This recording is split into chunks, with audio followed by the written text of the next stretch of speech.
Depuis que les nazis ont pris le pouvoir, tout a changé brutalement pour des millions de personnes. Les règles du parti ne sont pas restées dans la rue, elles sont entrées dans les foyers, dans les salles de classe et sur les lieux de travail.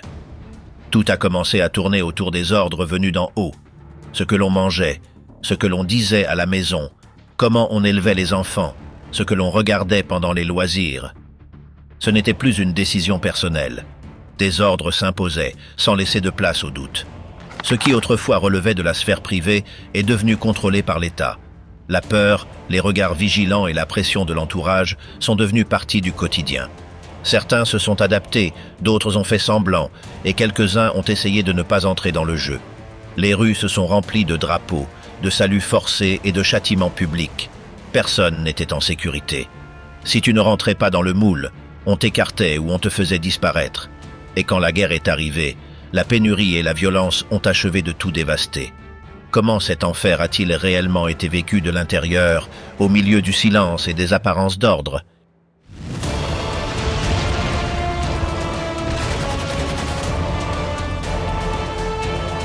Le début de la dictature nazie. Lorsque Hitler s'empara du poste de chancelier en janvier 1933, il ne disposait ni de la majorité au Parlement, ni d'un soutien solide de tous les secteurs du pays. Mais en peu de temps, sa stratégie pour éliminer l'opposition et contrôler tous les espaces de pouvoir réduisit à néant toute marge de résistance. L'incendie du Reichstag, le bâtiment du Parlement allemand, fut le prétexte idéal. À peine un jour plus tard, de nouvelles lois furent adoptées, donnant au gouvernement le pouvoir d'arrêter n'importe qui sans preuve ni procès. Une persécution directe s'abattit sur les communistes, les sociaux-démocrates et toute voix critique. Les camps de concentration commencèrent à se remplir dès le début, non pas de militaires ennemis, mais de citoyens aux idées différentes. Le plus choquant ne fut pas la violence elle-même, mais la rapidité avec laquelle elle fut normalisée. Les nazis ne dissolurent pas tous les partis d'un coup, mais parvinrent à faire disparaître chacun d'eux avec très peu de résistance. En moins de 6 mois, l'Allemagne passa d'une république démocratique à un pays contrôlé par un seul parti. Les syndicats furent remplacés par une organisation unique contrôlée par le régime. Les travailleurs ne pouvaient ni se plaindre ni faire grève, et s'ils tentèrent quelque chose, ils étaient licenciés ou emprisonnés. La presse, la radio, les livres et le cinéma commencèrent à suivre un seul scénario. Il ne s'agissait pas seulement de censure, mais d'une propagande constante, conçue pour que tous voient Hitler comme le sauveur de l'Allemagne. Dans les écoles, les professeurs furent obligés d'adhérer aux syndicats nazis et d'enseigner les valeurs du régime. Les enfants étaient endoctrinés dès leur plus jeune âge, et ceux qui montraient des talents particuliers étaient envoyés dans des écoles d'État pour y devenir les futurs leaders du parti. Dans les villes et villages, des groupes de jeunesse furent organisés, promouvant des activités physiques, des défilés et une obéissance aveugle. Les Juifs commencèrent à ressentir les premiers signes d'exclusion. Il leur fut interdit d'occuper certains postes dans la fonction publique ou d'enseigner à l'université. On leur interdit de se marier avec des Allemands et ils furent écartés de la vie publique. Bien qu'il ne fût pas encore question d'extermination, l'isolement avait déjà commencé dès le départ. Beaucoup d'Allemands n'étaient pas fanatiques, mais choisirent de détourner le regard. D'autres, par peur ou par opportunisme, rejoignirent le nouveau système. La Gestapo, la police secrète du régime, commença à recevoir des dénonciations de voisins, collègues et membres de la famille. La surveillance ne venait pas seulement de l'État, mais aussi du peuple. Parallèlement, Hitler travailla à gagner le soutien des industriels et de l'armée. Il leur promit la stabilité, l'élimination du communisme et des opportunités de croissance économique. L'accord était tacite, ils conserveraient leur pouvoir tant qu'ils ne s'opposeraient pas au nouvel ordre. L'un des pas les plus importants fut l'adoption de la loi des pleins pouvoirs, qui permit à Hitler de promulguer des lois sans passer par le Parlement. Dès lors, chaque décret avait une force légale immédiate. Ce fut le début formel de sa dictature. Le système judiciaire fut également transformé. Les juges furent contraints de prêter serment de fidélité au Führer et de suivre la ligne officielle. Les procès cessèrent d'être impartiaux. La loi ne représentait plus une limite au pouvoir, mais un outil pour le renforcer. Les peines s'alourdirent. Beaucoup furent emprisonnés sans preuve, d'autres disparurent sans laisser de traces. Les universités, autrefois centres de pensée libre, furent purgées. Les professeurs opposés à l'idéologie du régime furent expulsés. Les étudiants participaient à des autodafés, convaincus de purifier la culture allemande. La vitesse du changement laissa beaucoup sans réaction. Tout se produisit en quelques mois. Les rues furent inondées de symboles nazis. L'image d'Hitler était présente dans chaque bureau public, chaque école, chaque boutique. Il n'y avait pas de place pour la neutralité. On était avec eux ou contre eux. Le défilé constant d'uniformes, les drapeaux accrochés à chaque balcon et les saluts obligatoires n'étaient pas que des symboles.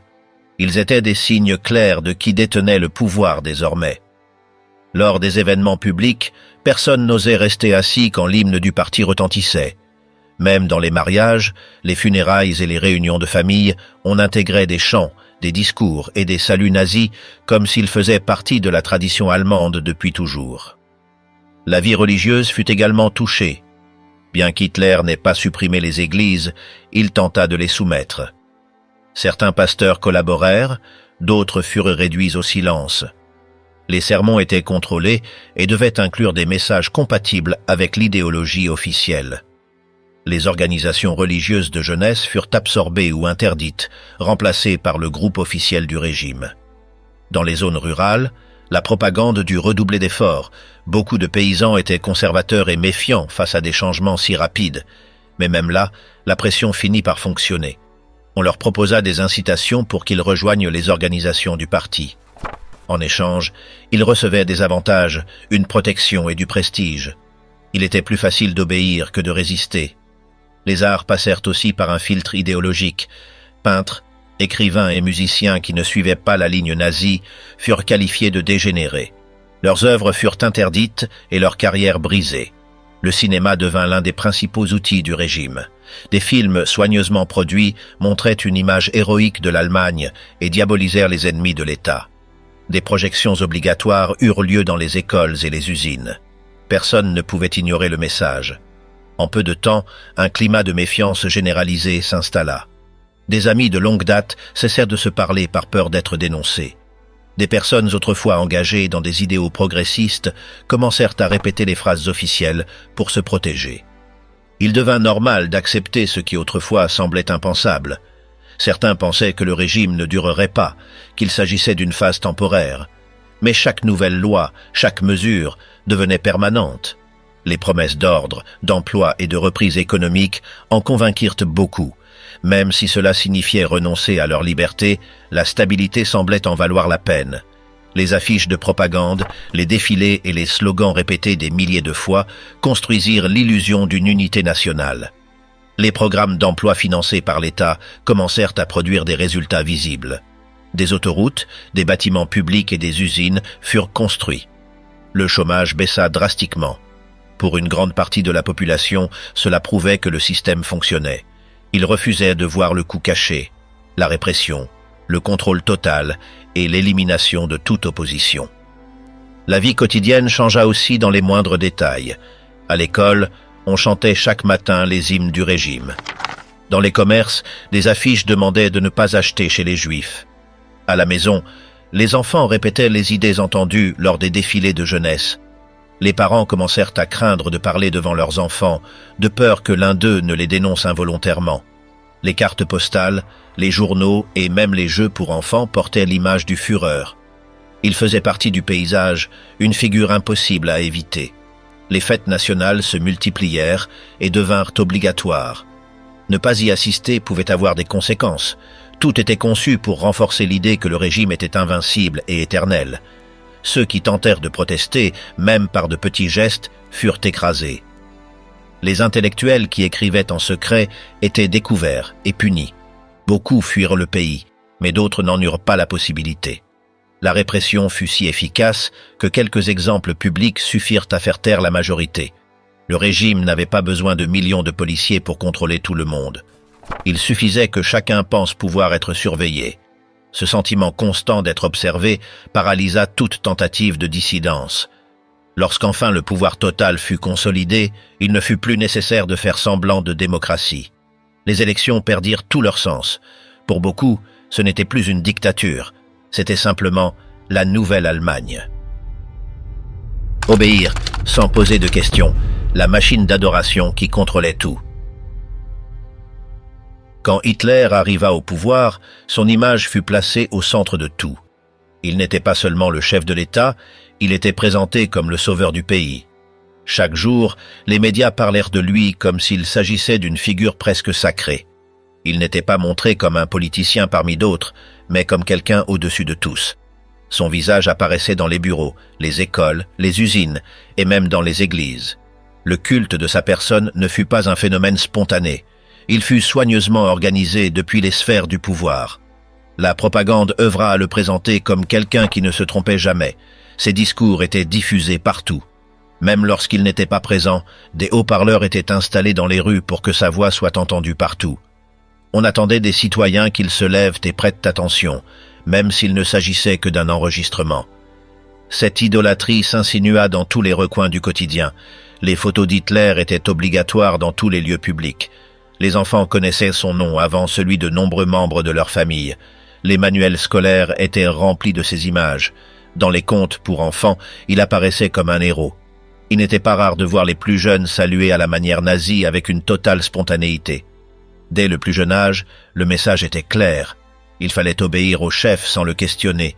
Le salut bras levé n'était pas qu'un geste, c'était une preuve de loyauté. Ne pas le faire pouvait susciter des soupçons. Lors des réunions, dans la rue, même à la maison, ce geste devint une partie du langage quotidien. Les gens l'utilisaient pour saluer des connaissances, des supérieurs ou des membres du parti. À certains moments, il était obligatoire. Ne pas l'exécuter pouvait mener à une dénonciation. Les lettres qu'Hitler recevait étaient lues par une équipe spéciale.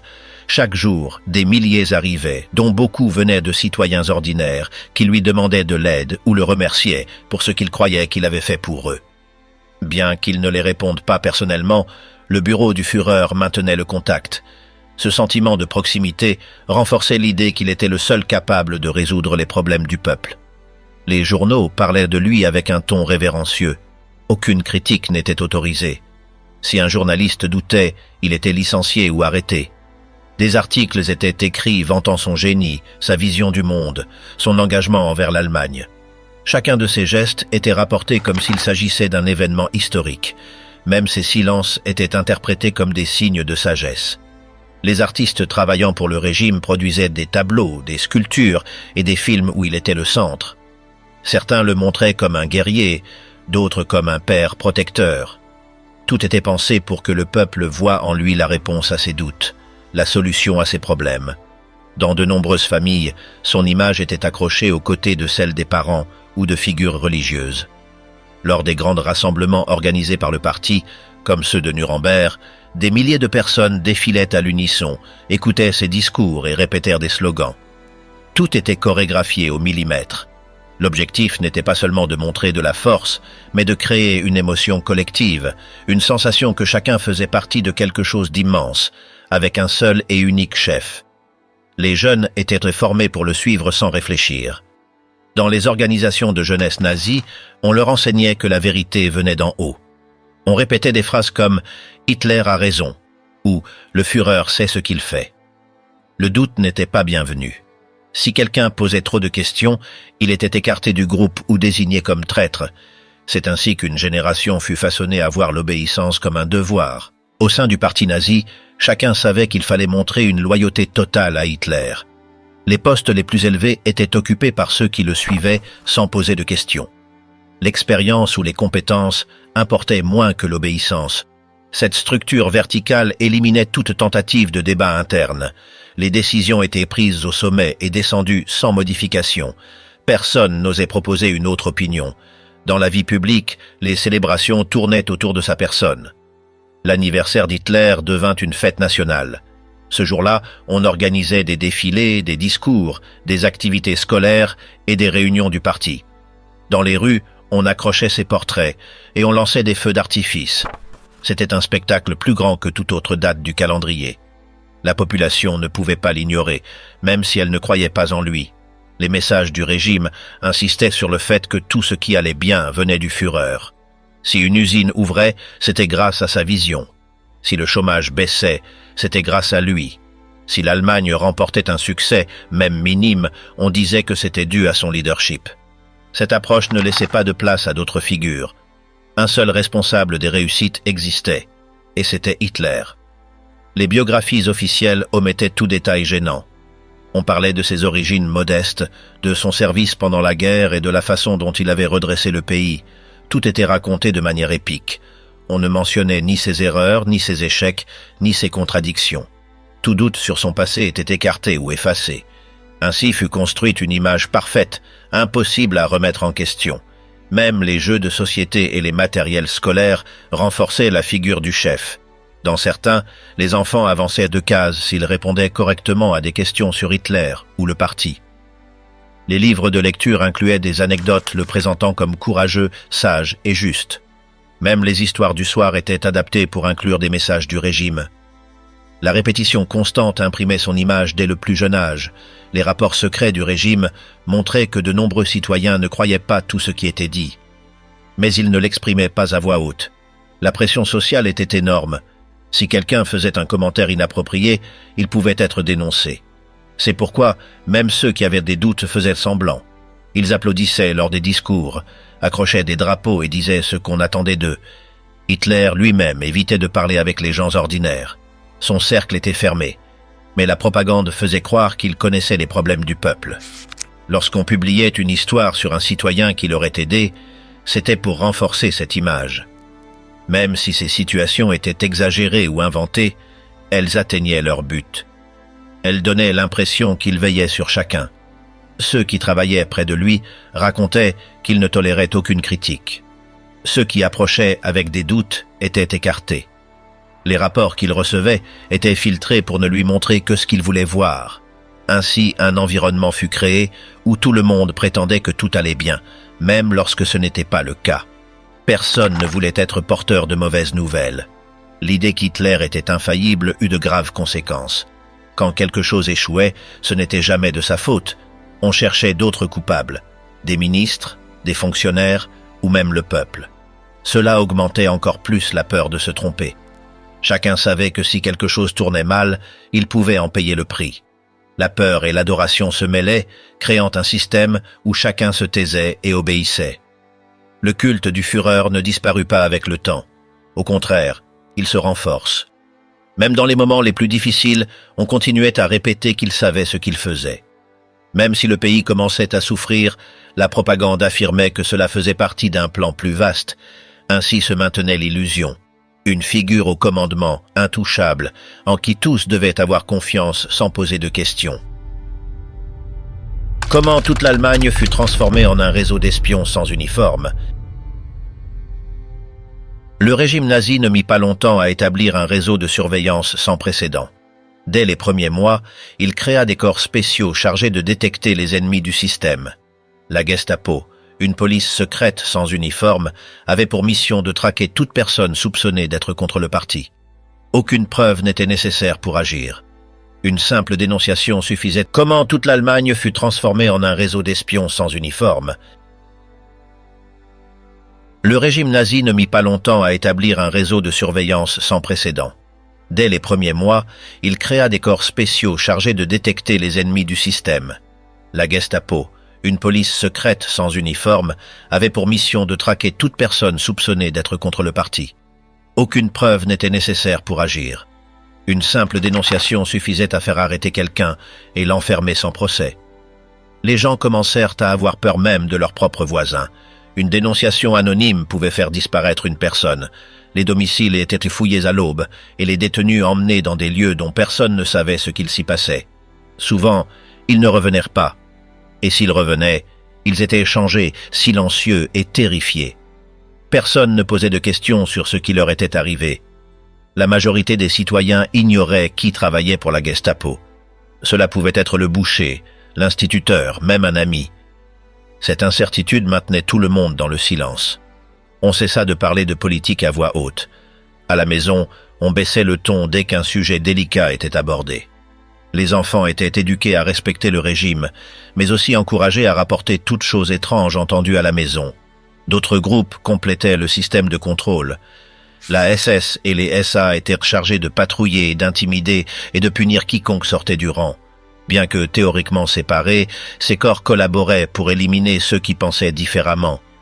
Il existait aussi des espions civils, des personnes ordinaires qui collaboraient avec les autorités par conviction ou par peur.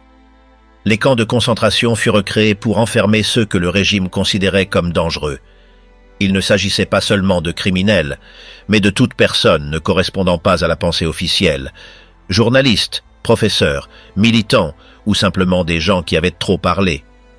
Au début, les camps étaient peu nombreux, mais leur nombre augmenta rapidement. C'étaient des lieux durs, où les mauvais traitements étaient monnaie courante et la vie de peu de valeur. Il n'était pas nécessaire d'appartenir à un groupe politique pour être arrêté. Un simple commentaire mal placé suffisait.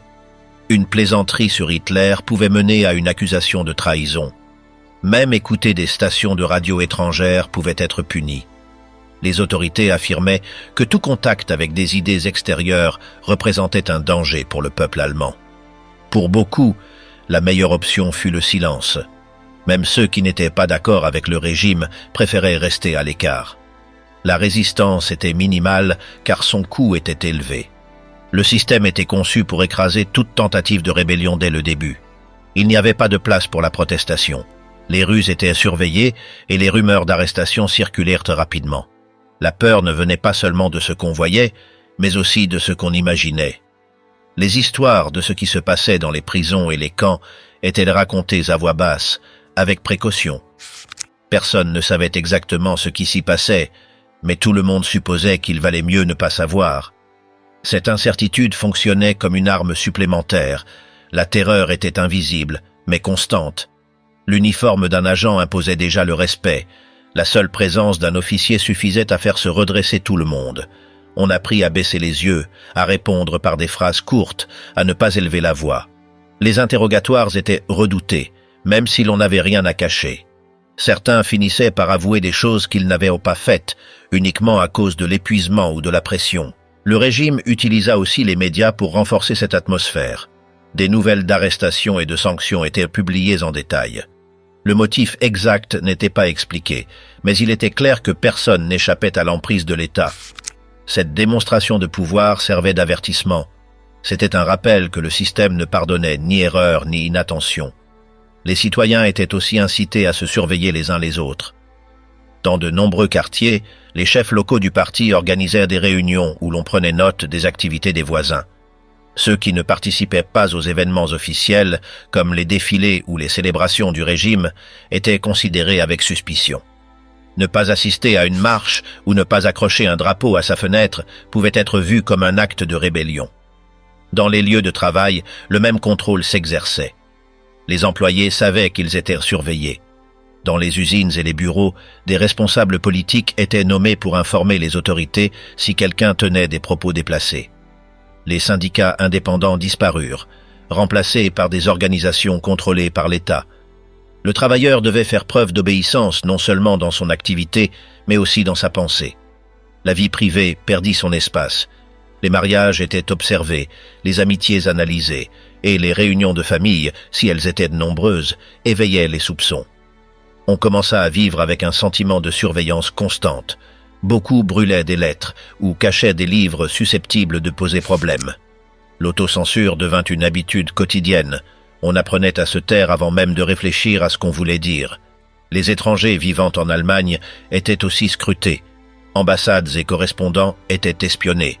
Certains diplomates rapportaient à leur pays que l'atmosphère était tendue, que les Allemands n'osaient plus parler librement. De l'extérieur, on pouvait percevoir le changement.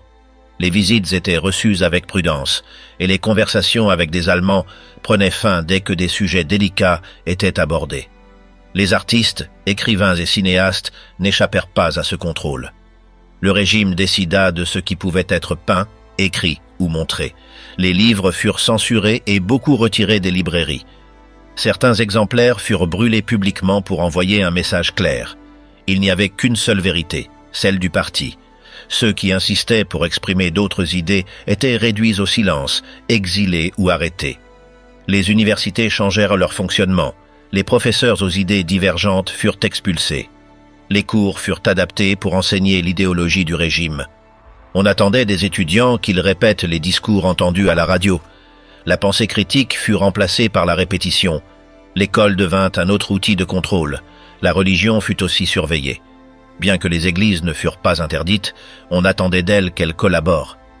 Certains chefs religieux acceptèrent le nouvel ordre, d'autres tentèrent de résister. Mais ces rares opposants furent arrêtés ou réduits au silence. On enseignait que le vrai guide était Hitler et que la foi devait s'adapter à l'État. Les sermons étaient contrôlés et les temples surveillés. Ceux qui revenaient de l'étranger étaient interrogés. On voulait savoir ce qu'ils avaient vu, à qui ils avaient parlé, ce qu'ils pensaient. Voyager à l'étranger devint de plus en plus compliqué. Même à l'intérieur du pays, se déplacer sans autorisation pouvait éveiller des soupçons. Il fallait des papiers, des sauf-conduits. L'État voulait avoir un contrôle total sur chaque mouvement de ses citoyens. Dans les petits villages, le contrôle était encore plus fort. Tout le monde se connaissait, et tout changement de comportement attirait l'attention. Il n'était pas nécessaire qu'un policier surveille. Un voisin curieux suffisait. Une culture se développa dans laquelle un ragot pouvait avoir de graves conséquences. Certains utilisaient les dénonciations pour se venger ou éliminer des rivaux personnels. Les médias étaient au service de la peur. Chaque semaine, des nouvelles renforçaient le message d'obéissance. On parlait de sanctions exemplaires, d'ennemis de l'intérieur et de l'importance de rester fidèle au parti. Les radios répétaient des slogans et les films montraient des espions trahissant leur pays. Le message femme sous le nazisme, entre le berceau, la peur et l'obéissance. À peine le pouvoir consolidé, les autorités imposèrent clairement le rôle attendu des femmes. On leur assigna une mission clé dans la construction de la nation, devenir mère. Le slogan répété sur les affiches, dans les discours officiels et les salles de classe ne laissait aucun doute. Enfant, cuisine et foi. Le modèle féminin promu par le parti était celui d'une femme dévouée à son foyer, chargée d'élever la future génération et de maintenir la maison selon les normes imposées. L'État commença à récompenser les femmes ayant plus d'enfants. Des distinctions comme la Croix de la Mer furent établies selon le nombre de descendants. Bronze pour 4, argent pour 6 et or pour 8 ou plus. Les cérémonies étaient publiques. Des actes étaient organisés où l'on applaudissait les mères comme des héroïnes nationales. Cette mesure n'était pas seulement symbolique. Elle offrait aussi des avantages concrets, comme de meilleurs logements ou un soutien économique. Parallèlement, on décourageait les femmes de chercher un emploi. Beaucoup furent retirés de leurs postes dans les bureaux, les écoles ou les usines pour laisser place aux hommes. Les universités limitèrent leur accès. Les filières considérées comme masculines leur furent presque totalement fermées. Celles qui continuaient à étudier étaient regardées avec méfiance. Le message était clair. Étudier était acceptable uniquement si cela ne nuisait pas au devoir de maternité. La propagande montrait des femmes souriantes en train de cuisiner, de s'occuper des enfants ou de coudre. Les magazines féminins abandonnèrent les sujets de mode pour se concentrer sur des conseils de maternité, des recettes traditionnelles et des méthodes pour organiser le foyer. Même les jouets changèrent. Les filles recevaient des dinettes, des poupées et des jeux simulant les tâches domestiques. Tout était conçu pour préparer dès l'enfance la future mère. Cependant, toutes n'acceptèrent pas ce rôle sans réserve. De nombreuses jeunes femmes, surtout dans les villes, voulaient travailler, étudier ou vivre autrement. Mais elles se heurtaient à des barrières légales et sociales. Critiquer le modèle officiel pouvait avoir des conséquences. Celles qui persistaient à mener une vie différente étaient étiquetées comme égoïstes ou peu patriotes. Dans certains cas, elles étaient surveillées ou même interrogées. Les femmes furent également intégrées aux organisations officielles du parti. La Ligue des femmes allemandes rassemblait des femmes de tous âges pour leur apprendre comment servir le pays depuis leur foyer. On y proposait des cours de cuisine, de soins aux enfants et de couture. Mais il y avait aussi de l'endoctrinement. On y parlait de pureté raciale, du devoir d'élever des enfants sains et de l'importance de rester fidèle à l'idéal nazi. Au sein de ces organisations, la surveillance était aussi encouragée. Les femmes étaient incitées à signaler tout comportement suspect chez leurs voisines. Ainsi, beaucoup devinrent des rouages du système de contrôle, certaines par conviction, d'autres par peur. La vie privée rétrécit et les relations entre femmes se tendirent. Un simple commentaire mal interprété pouvait entraîner une dénonciation. Même si la majorité des rôles étaient destinés au foyer, certaines femmes travaillaient au sein du système. Il y avait des secrétaires dans les bureaux du parti, des infirmières dans les centres de santé du régime et des surveillantes dans les camps de rééducation. Malgré cela, leur progression était limitée. Elles ne pouvaient occuper de postes élevés ni participer aux décisions importantes. Elles étaient perçues comme des assistantes, non comme des dirigeantes. Un idéal physique fut aussi imposé. Les femmes devaient être en bonne santé, fortes et d'apparence arienne. Des examens médicaux étaient requis avant le mariage. Les couples devaient prouver qu'ils étaient aptes à avoir des enfants. Les maladies héréditaires suffisaient à interdire un mariage. Dans les cas les plus extrêmes, le régime autorisait la stérilisation forcée. Tout était fait au nom de la protection de la race. Ce contrôle s'étendait à la sexualité. Les relations entre femmes allemandes et hommes non allemands, en particulier juifs ou étrangers, étaient sévèrement punies. On les accusait de trahison envers le peuple. Certaines furent arrêtées, d'autres humiliées publiquement. Les relations devaient servir l'État. Tout lien ne correspondant pas aux plans officiels était rompu de force. Le régime lança aussi des programmes pour promouvoir les mariages précoces. Des crédits étaient accordés aux jeunes couples souhaitant se marier. Si l'épouse quittait son emploi pour se consacrer au foyer, une partie du prêt était annulée.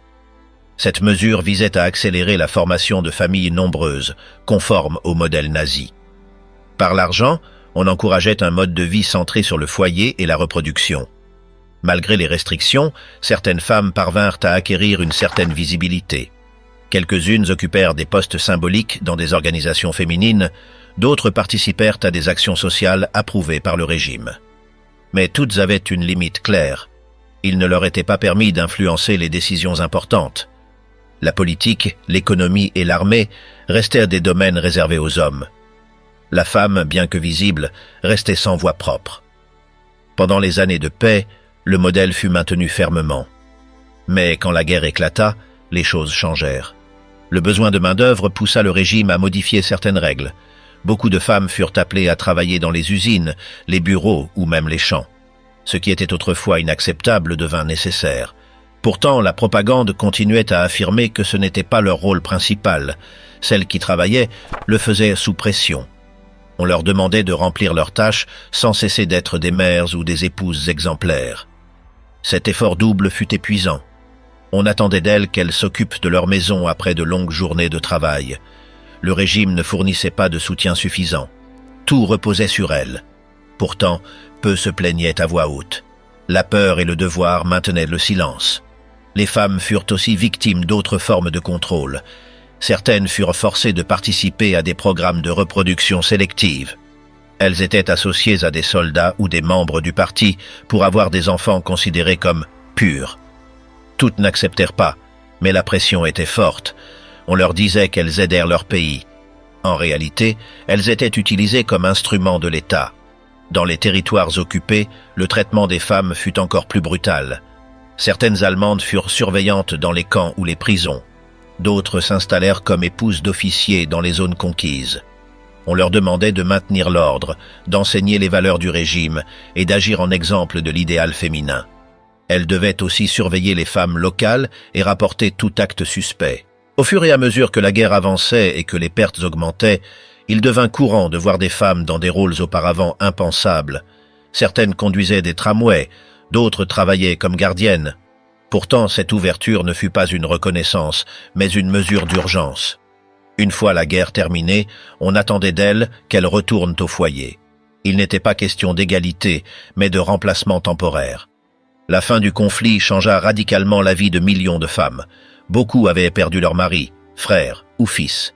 Les villes étaient détruites et elles devaient reconstruire leur quotidien parmi les ruines.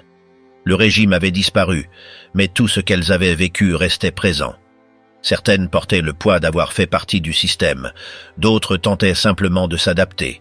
Lors des procès d'après-guerre, peu de femmes furent traduites en justice.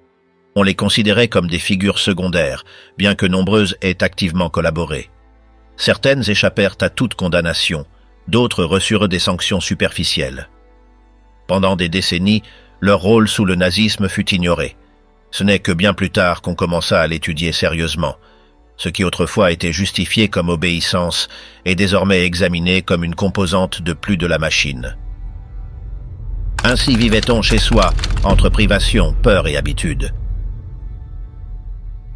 Dans de nombreuses villes, la routine quotidienne semblait se maintenir. Mais derrière cette façade, tout commençait à changer sans que beaucoup ne s'en aperçoivent. Les horaires scolaires, les listes de lecture, les chansons des cérémonies publiques et même les uniformes furent modifiés. Les messages du parti s'infiltraient peu à peu dans les bulletins, les réunions de quartier et les annonces des gares. Bien que les magasins ouvrent et que les gens continuent leurs tâches, l'environnement n'était déjà plus le même. Ce qui semblait relever de la coutume n'était en réalité qu'une adaptation progressive aux nouvelles règles. La propagande contribua à entretenir cette image. On montrait des familles souriantes, bien habillées, avec de la nourriture sur la table et des foyers ordonnés. Les médias parlaient de progrès, d'unité et de fierté nationale. Tout ce qui pouvait susciter peur ou doute était dissimulé. L'idée était de montrer que sous le nouveau système, tout allait bien et que la population vivait mieux. Cependant, peu à peu, les restrictions commencèrent à apparaître. Certains produits disparurent des rayons. Des contrôles furent introduits pour l'achat de nourriture et de biens essentiels. Bien que cela passa d'abord inaperçu, cela devint plus évident avec le temps. La population dut s'habituer à utiliser des tickets de rationnement pour acheter du pain, de la viande ou du savon. La pénurie devint une routine. La guerre apporta plus de difficultés. Les villes se couvrirent d'affiches appelant à économiser, recycler ou donner des objets. Les femmes cuisinaient avec ce qu'elles avaient. De nouvelles recettes furent créées avec des ingrédients de substitution. Dans de nombreux foyers, on portait des vêtements raccommodés et les enfants héritaient des habits de leurs aînés. La consommation fut réduite au minimum. Tout était centré sur l'effort de guerre. Malgré cela, la propagande continuait à présenter une image positive. Dans les actualités, on affirmait que les sacrifices étaient nécessaires et que le peuple allemand était fort. On montrait des scènes d'usines en activité, de jeunes récoltant les moissons et de mères fières chez elles. La réalité était plus dure, mais l'image officielle ne changeait pas. Les bombardements alliés perturbèrent la vie quotidienne. Dans de nombreuses villes, les sirènes retentissaient à toute heure. Les gens courèrent vers les abris, parfois plusieurs fois par nuit. Dormir devenait difficile. Les maisons étaient détruites, les services interrompus et la nourriture encore plus rare. Pourtant, on demandait à la population de rester forte et de continuer à travailler. Les enfants furent envoyés à la campagne pour les éloigner du danger. En théorie, c'était pour les protéger, mais cela servait aussi à les éduquer aux valeurs du régime. Ils vivaient en groupe, sous surveillance, loin de leurs parents. On leur apprenait à obéir, à être endurcis et à penser comme de futurs soldats ou mères. Pour beaucoup, ce fut une expérience difficile, bien que présentée comme un privilège. Les femmes, en plus de s'occuper du foyer, assumaient des tâches supplémentaires.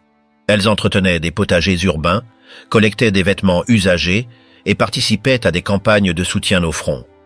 Elles travaillaient aussi dans des usines, des bureaux ou aux champs. Bien que peu reconnus publiquement, leur effort fut essentiel pour faire fonctionner le pays pendant que les hommes étaient au front. À l'intérieur des foyers, la tension était palpable. Il y avait la peur de dire quelque chose d'inapproprié. Les radios ne diffusaient que du contenu officiel et les journaux ne publiaient aucune mauvaise nouvelle. Les gens apprirent à ne pas poser de questions ni faire de commentaires. On vivait dans le silence. Même en famille, les sujets sensibles étaient évités. Personne ne savait à qui faire confiance. Beaucoup cachaient des photos, lettres ou livres mal vus. On brûlait des papiers, on rangeait des objets au fond des armoires. La surveillance était constante. Même les enfants répétaient à la maison ce qu'ils entendaient à l'école et pouvaient, sans le vouloir, dénoncer leurs propres parents. La peur s'installa dans chaque foyer. Avec le temps, ce qui semblait temporaire devint habituel. La pénurie ne surprenait plus, et les coupures d'électricité ou d'eau étaient acceptées comme faisant partie du quotidien. La population adapta ses habitudes. On cuisinait avec le peu qu'on avait, on réutilisait les objets, on faisait de longues files sans se plaindre. C'était la nouvelle normalité, acceptée même si elle ne plaisait pas. Dans certaines villes, les voisins s'organisaient pour s'entraider. Ils partageaient de la nourriture, aidaient aux réparations ou gardaient les enfants des autres. Ce n'était pas une initiative officielle, mais une nécessité. Malgré le contrôle de l'État, les réseaux d'aide entre personnes ordinaires jouèrent un rôle important. Sans eux, beaucoup n'auraient pas tenu si longtemps. Les autorités continuaient à insister sur le devoir collectif. On organisait des événements où l'on répétait que chaque citoyen devait faire sa part. Il y avait une pression constante pour ne pas échouer, ne pas se plaindre et montrer de l'enthousiasme. Des marches, des journées de travail volontaire et des campagnes de collecte étaient organisées. Tout le monde devait y participer, et ceux qui s'y refusaient étaient pointés du doigt. Chez soi, les parents évitaient de parler devant leurs enfants. Ils craignaient que ceux-ci ne répètent quelque chose à l'école. Les enseignants posaient des questions, prenaient des notes, et ce qui semblait une conversation innocente pouvait se transformer en visite des autorités. Le silence était une forme de protection. Même les proches préféraient se taire plutôt que de prendre des risques. La censure affectait tous les aspects du divertissement. Les films devaient transmettre un message positif ou utile au régime. Les pièces de théâtre étaient filtrées. La musique étrangère était interdite. Seul ce qui renforçait l'esprit national était autorisé. Pourtant, certaines personnes cachaient des disques ou des livres interdits et les écoutaient en silence. La routine était dure, mais aussi prévisible. Cette répétition quotidienne donnait une certaine impression de contrôle. Bien que l'on vive dans la peur, il y avait aussi des instants de calme. Préparer un repas simple, discuter avec un voisin ou coudre un vêtement devenait une manière de préserver un peu d'humanité au milieu du contrôle et de la pénurie. Chaque petit geste devenait important. Avec les années, les nouvelles du front devenaient de plus en plus mauvaises. Bien que la propagande tente de le dissimuler, la population commençait à percevoir que la guerre n'allait pas bien. On murmurait des défaites, des soldats qui ne revenaient pas, des villes détruites. Mais personne ne pouvait confirmer quoi que ce soit. Les sources officielles continuaient à publier des chiffres maquillés et des discours triomphalistes. La fatigue était générale. La population était épuisée physiquement et mentalement. Le travail, le rationnement, les bombardements et la peur faisaient des ravages. Pourtant, la majorité continuait à faire son devoir, non par enthousiasme, mais par habitude, ou parce qu'elle ne savait pas quoi faire d'autre. Pour beaucoup, résister était la seule option possible. Dans les derniers mois du régime, la situation empira. Les bombes tombaient plus fréquemment, les ressources avaient presque disparu, et le désordre s'intensifiait. Dans plusieurs régions, les autorités ne parvenèrent plus à garder le contrôle. La population devait se débrouiller seule. À la peur de la défaite s'ajoutait la crainte de représailles. Personne ne savait ce qui se passerait si le régime tombait. Certains commencèrent à cacher des documents, à détruire des preuves ou à chercher à disparaître. D'autres attendèrent simplement. Les maisons étaient en ruine, les familles dispersées et la nourriture plus rare que jamais. Pourtant, les discours continuaient à parler de victoire. La déconnexion entre la réalité et les déclarations publiques était totale. Élevé pour obéir, l'enfance programmée du Troisième Reich. Dès le départ, les dirigeants nazis virent les enfants comme la clé pour assurer leur domination à long terme. Plutôt que d'essayer de convaincre les adultes, ils choisirent de façonner la pensée des plus jeunes. S'ils parvenaient à conquérir la jeunesse, l'avenir du régime serait assuré. Les autorités du parti et du gouvernement se concentrèrent sur la prise de contrôle complète du système éducatif. Il ne s'agissait pas seulement de modifier quelques programmes scolaires. Ils voulaient contrôler tout ce que les enfants apprenaient, pensaient et valorisaient dès le début. Les enseignants qui continuaient à enseigner de manière traditionnelle furent écartés ou punis. Seuls ceux qui adhéraient à la vision du régime étaient autorisés à rester. Beaucoup de professeurs, par peur ou par conviction, finirent par collaborer. Ceux qui refusaient étaient remplacés par du personnel plus fiable. Les manuels scolaires furent réécrits pour enseigner l'histoire, la biologie et même la géographie selon les intérêts du parti. Les auteurs juifs ou étrangers furent éliminés et on introduisit des contenus valorisant la fierté nationale et la supériorité de la race aryenne. Dans les classes, on parlait constamment d'obéissance au chef, de loyauté envers le peuple et de disposition au sacrifice pour la patrie. Même dans les matières classiques comme les mathématiques ou les sciences, on insérait des exemples renforçant la pensée officielle. Les élèves apprenaient à distinguer ceux qui étaient considérés comme de bons citoyens de ceux vus comme ennemis du peuple.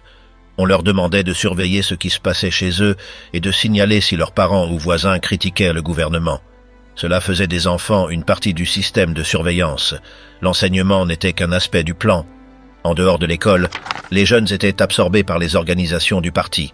Les garçons rejoignaient les jeunesses hitlériennes, tandis que les filles intégraient la Ligue des jeunes filles allemandes. Ce qui était d'abord optionnel devint plus tard obligatoire. À travers des jeux, des randonnées, des chansons et des activités de groupe, on inculquait les idéaux du régime.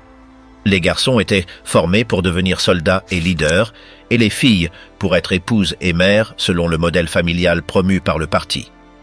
L'uniforme faisait partie intégrante du système. Ce n'était pas seulement un vêtement, il montrait qu'ils faisaient partie du mouvement. Le porteur suscitait de la fierté, mais aussi une pression. Ceux qui ne le portaient pas étaient pointés du doigt, ce qui affectait leur famille. Le salut bras levé, les serments et les chants étaient répétés lors de chaque activité. Tout était conçu pour que les enfants se sentent membres d'une cause plus grande qu'eux-mêmes. C'était un environnement où la discipline, le dévouement et la conformité étaient valorisés. Les activités qui leur étaient attribuées n'étaient pas que récréatives. On les entraînait à des compétences physiques, des techniques de survie et même à l'utilisation d'armes. Très jeunes, on leur parlait déjà de servir le pays, de se battre pour lui, et, si nécessaire, de mourir pour lui. Le rôle des filles n'était pas une préparation militaire, mais une formation pour devenir des femmes au service du foyer, de l'éducation des enfants et de la communauté. Elles apprenaient la cuisine, les premiers secours et comment organiser un foyer selon les normes du parti. L'objectif était qu'elles grandissent prêtes à élever la génération suivante selon les mêmes principes. Tout cela créait un cadre dans lequel la jeunesse ne connaissait pas d'autre réalité. Dès leur plus jeune âge, ils vivaient entourés de symboles, de slogans et de personnes répétant le même message. Il n'y avait pas de place pour la pensée critique, ni pour remettre en question ce qu'on leur disait. À mesure que les enfants grandissaient, on attendait qu'ils passent par différentes étapes au sein des organisations de jeunesse. Les garçons commençaient dans des groupes pour jeunes enfants, rejoignaient ensuite les jeunesses hitlériennes proprement dites, puis des sections préparatoires à l'armée ou au SS. Tout était progressif et planifié. Les filles suivaient également un parcours. D'abord une formation de base dans la Ligue des jeunes filles, puis des groupes les préparant à s'occuper d'enfants, gérer un foyer et soutenir les activités communautaires. À aucun moment, on ne les encourageait à envisager un avenir hors du rôle qui leur était assigné. La pression sociale était forte. Ceux qui ne s'intégraient pas étaient isolés. Les parents craignaient que leurs enfants soient étiquetés comme problématiques s'ils ne participèrent pas. Dans bien des cas, les enfants eux-mêmes demandaient à rejoindre les groupes pour ne pas être laissés de côté. Ceux qui se distinguaient dans ces groupes recevaient des récompenses, devenaient chefs de jeunesse et représentaient le mouvement lors d'événements publics. Cela leur donnait un statut et parfois ouvrait la porte à des postes au sein du gouvernement ou des forces armées plus tard. Les camps d'été et les voyages organisés étaient des outils pour renforcer la discipline. Là, les enfants se levaient tôt, faisaient de l'exercice et participaient à des réunions où l'on parlait de loyauté, de sacrifice et de devoir. Tout avait pour but de former des jeunes qui n'hésiteraient jamais à obéir. Pendant leur temps libre, les enfants étaient aussi exposés à des supports créés par le régime, films, contes et même jeux de société répétaient les valeurs officielles. Il ne s'agissait pas seulement d'enseigner en classe, mais de faire en sorte que tout leur environnement transmette le même message. Dans les familles, la situation devenait complexe. Certains parents n'étaient pas d'accord avec le système, mais devaient feindre leur soutien pour éviter des problèmes. D'autres faisaient confiance au régime et pensaient agir correctement. Dans les deux cas, les enfants grandissaient dans un environnement sans contradictions apparentes. Quand la guerre commença, nombre de ces jeunes étaient déjà si intégrés au système qu'ils n'hésitèrent pas à collaborer. Ils aidaient aux récoltes, participaient aux défilés, et certains furent chargés de surveiller des bâtiments bombardés ou de prêter main forte dans les hôpitaux. Avec le temps, la guerre absorba même les adolescents. Beaucoup furent envoyés en formation accélérée pour devenir combattants. Certains se portèrent volontaires, d'autres y furent contraints.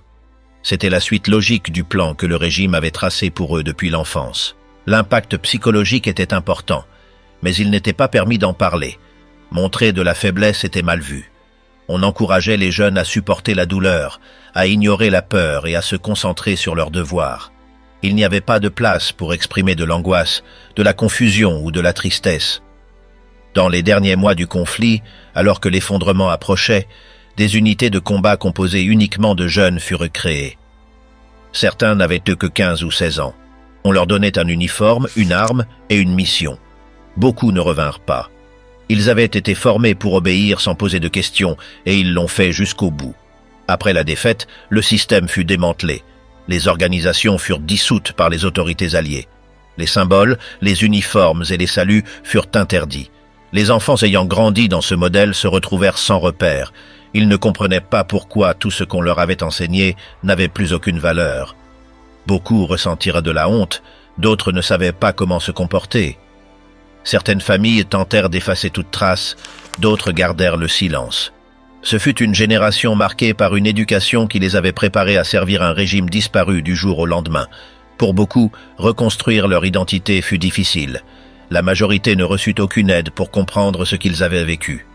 À l'école, on leur enseigna une histoire différente, mais sans outils pour appréhender le changement. Leur enfance resta enfermée, sans réponse. Fin du Reich, ce que vécut la population civile entre décombres, peur et silence. Alors que les troupes alliées avançaient et que les bombardements s'intensifiaient, les civils en Allemagne entraient dans une routine marquée par l'incertitude et la peur. Les sirènes retentissaient à toute heure, et les gens s'habituèrent à vivre à proximité des abris.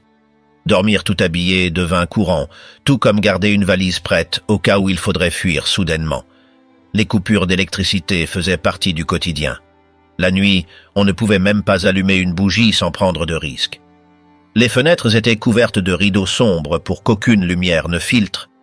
Ceux qui ne respectaient pas ces consignes risquaient des sanctions, car ils étaient accusés de mettre tout le monde en danger.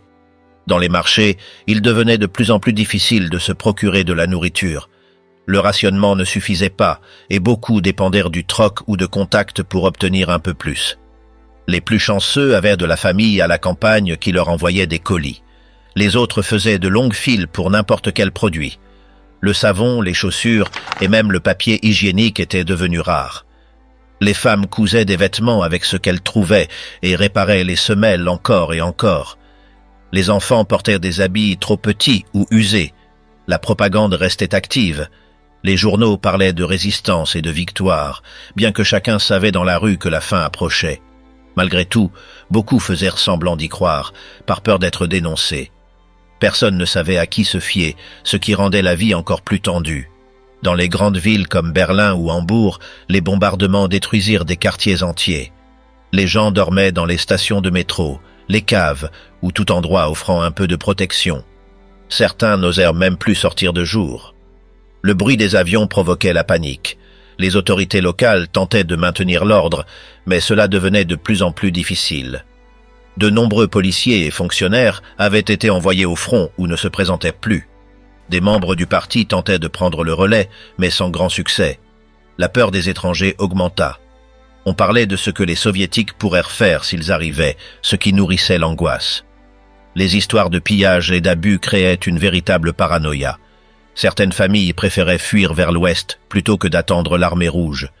En même temps, le régime continuait d'exécuter ceux qu'il considérait comme traîtres ou déserteurs.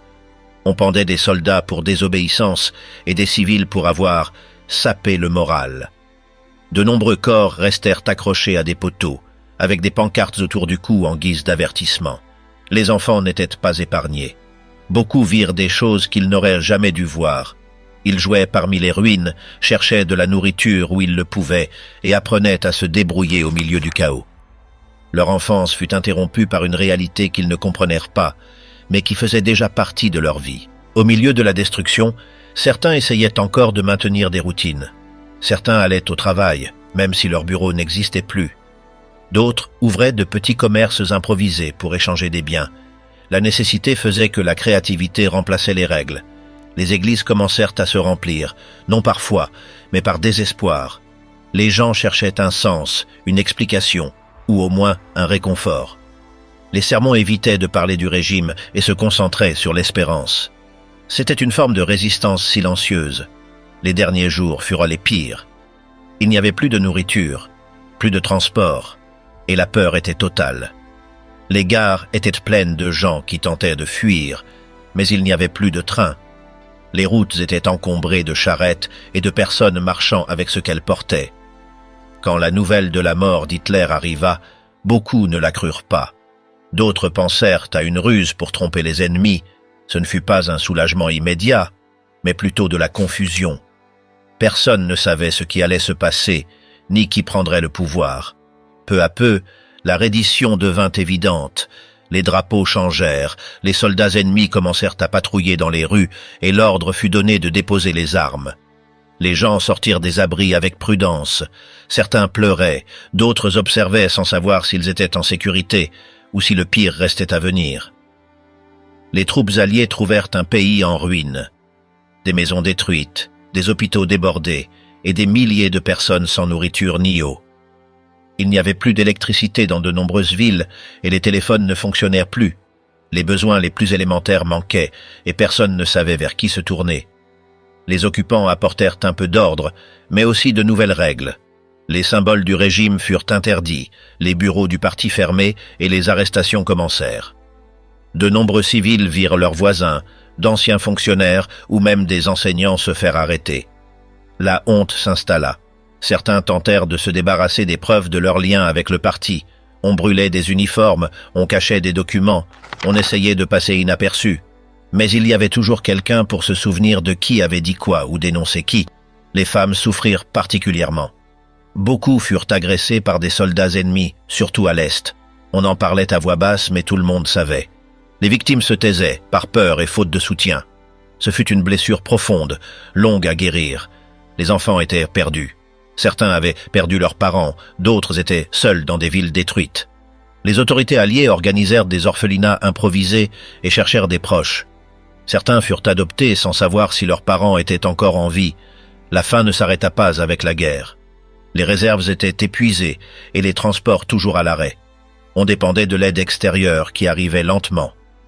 Les files pour obtenir du pain, du lait ou des médicaments devinrent la norme pendant des mois. Dans de nombreuses régions, les civils commencèrent à s'organiser pour survivre. Ils nettoyèrent les rues, réparèrent les toits, partageaient ce qu'ils trouvaient. Les petites communautés s'en sortirent plus vite, tandis que le chaos persista dans les grandes villes. Les prisonniers de guerre ne revenaient pas. Les familles écrivaient des lettres, se rendaient au bureau de la Croix-Rouge, mais ne recevaient aucune réponse. Il fallut des mois, voire des années, pour que certains soient libérés. D'autres ne revinrent jamais. Aucune explication ne leur fut donnée. Les écoles rouvrirent avec de nouveaux livres, de nouveaux enseignants et de nouvelles règles. Les enfants entendaient des choses différentes, mais se souvenaient encore de ce qu'on leur avait enseigné auparavant. Il était difficile de savoir ce qui avait été vrai ou non. Beaucoup restèrent dans le doute pour le reste de leur vie. Les autorités alliées lancèrent un processus de dénazification. On posait des questions à tout le monde. Aviez-vous été membre du parti? Aviez-vous assisté à des réunions? Aviez-vous dénoncé quelqu'un? Les réponses déterminaient si vous pouviez travailler, enseigner ou tenir un commerce. Certains mentirent et s'en sortirent, d'autres dirent la vérité et furent punis. La justice ne fut pas toujours claire. Certains estimaient que les véritables coupables s'en étaient sortis, tandis que d'autres payèrent pour des fautes mineures. Malgré tout, peu à peu, la vie reprit. Les trains revinrent, les maisons furent reconstruites, les magasins rouvrirent. Les gens essayèrent d'oublier, mais ce n'était pas facile. Il y avait des absents, des souvenirs et des blessures invisibles mais toujours présentes. Dans les années suivantes, on évita de parler du passé. Beaucoup faisaient comme si rien ne s'était passé. Ce n'est que bien plus tard que les témoignages, les mémoires et les interviews commencèrent à émerger.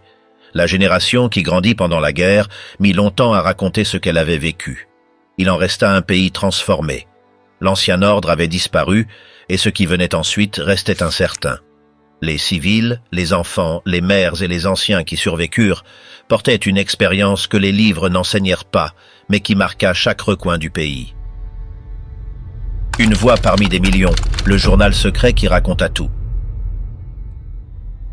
Friedrich Kellner, employé de justice dans la ville de Laubach, commença son journal en 1939. Dès le début, il nota tout ce qu'il voyait ou entendait. Il n'écrivait pas pour les autres, mais pour lui-même, afin de laisser une trace de ce qui se passait alors que le monde semblait sombrer dans la folie autour de lui.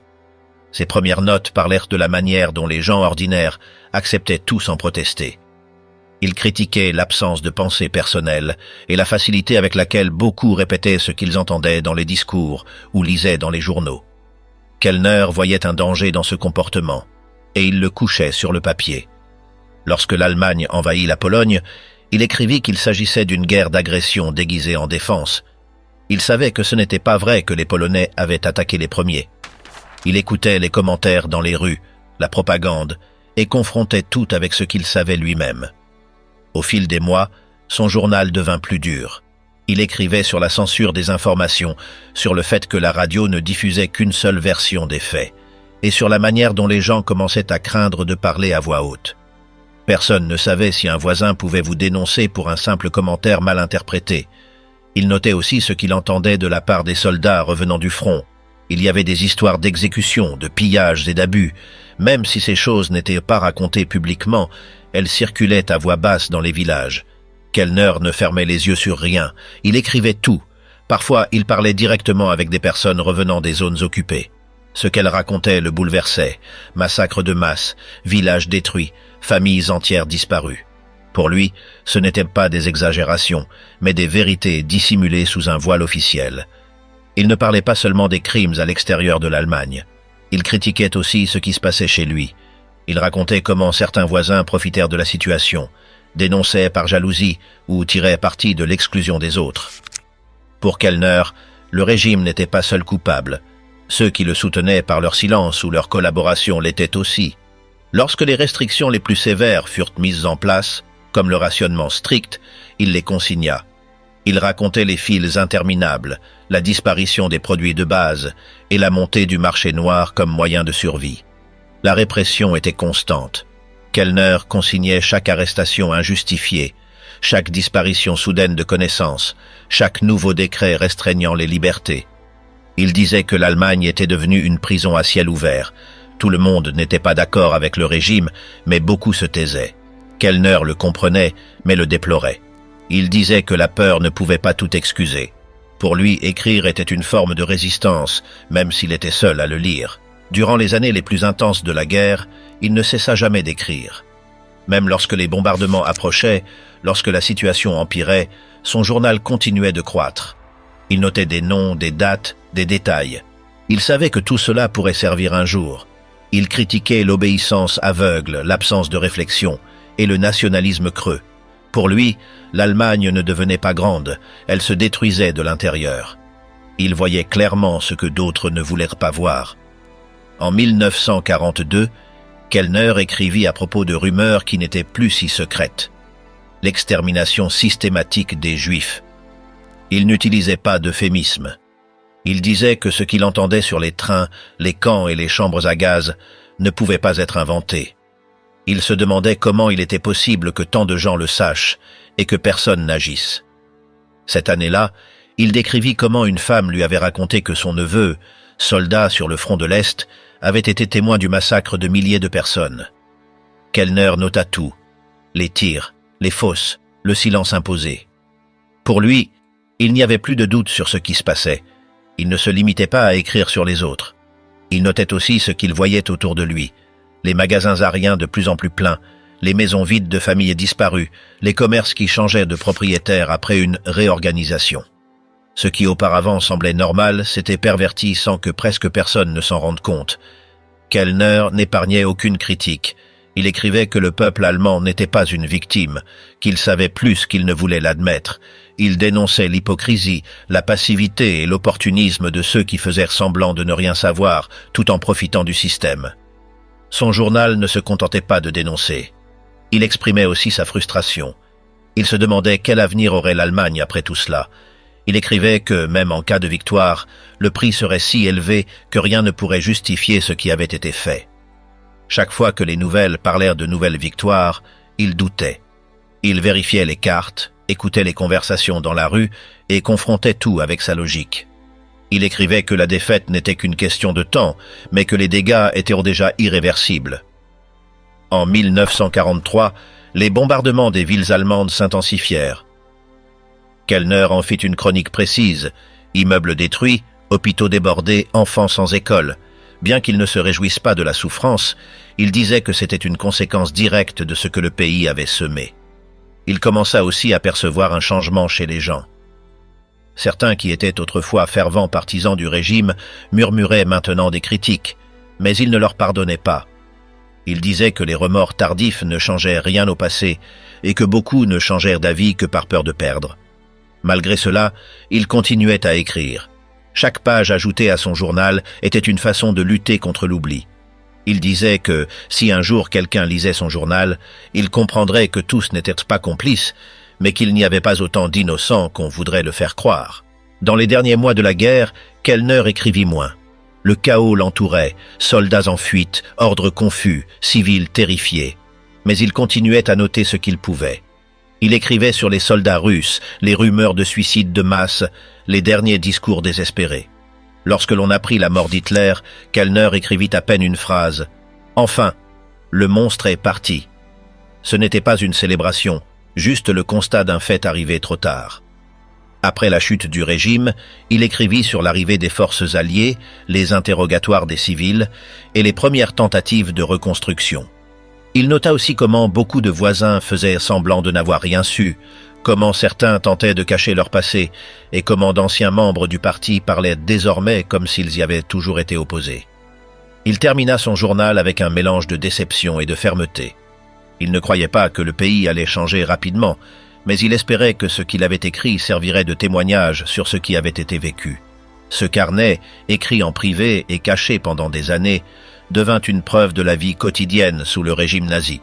Il ne fut pas rédigé par une personne de pouvoir, mais par un homme ordinaire qui observa ce qui se passait et choisit de ne pas se taire. À la fin du régime nazi, ce qui restait ne se résumait pas à des villes en ruine et des familles brisées, mais à une génération marquée par des années de contrôle absolu, de surveillance constante et de silence imposé. Il ne s'agissait pas seulement de lois ou de discours venus du pouvoir, c'était une façon de vivre où chaque geste, chaque parole, chaque décision quotidienne passait par un filtre imposé d'en haut. Les femmes furent contraintes d'élever leurs enfants selon des normes rigides, les enfants apprirent à obéir avant même de penser, et les adultes survécurent entre la peur, la propagande et les dénonciations. Quand tout s'effondra, des milliers tentèrent de revenir à la normale, mais ils ne savaient plus ce que cela signifiait. Les souvenirs étaient toujours présents, les voisins aussi, et ce qui avait été la vie de tous les jours se muait en quelque chose que beaucoup préféraient oublier. La majorité se tut, certains nièrent, et seuls quelques rares prirent la plume pour consigner ce qu'ils avaient vu. Tout le monde n'était pas coupable, mais presque personne n'avait été épargné. Et même si le régime prit fin, ses effets restèrent gravés dans l'essentiel, dans ce qu'on avait vécu, dans la manière dont on avait obéi, et dans la façon dont on tenta d'avancer.